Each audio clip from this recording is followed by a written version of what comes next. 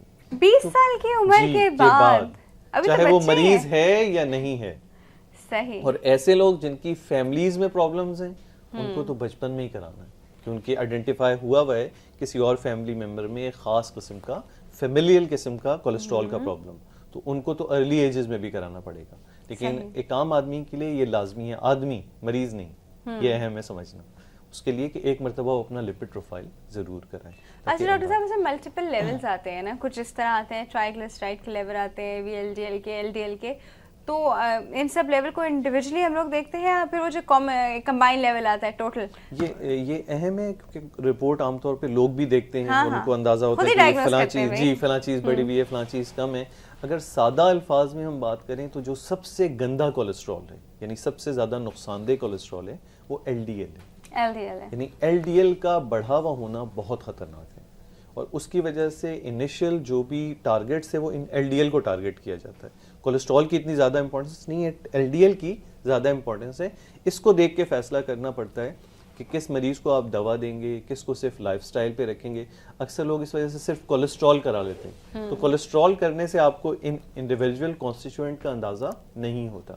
اور اس کے برعکس جو ہے جی پورا لپڈ پروفائل کرنا چاہیے. انیشل جو ہے وہ ہمیشہ پورا لپڈ پروفائل کرنا چاہیے تاکہ آپ کو پتہ چلے کہ آپ میں کس قسم کا کولیسٹرول بڑھا. اور اس میں جو HDL کی میں ایک بات کر دوں کہ HDL کا بڑھاوا ہونا فائدے مند بہت اچھا ہے. یہی تو ہم میں ویوز کو ایک گھنٹے سے یہی بتا رہی تھی کہ HDL ہماری پولیس ہے, اور پولیس باڈی میں جتنی زیادہ ہوگی اتنا اچھا ہوگا, کرائم کم ہوں گے.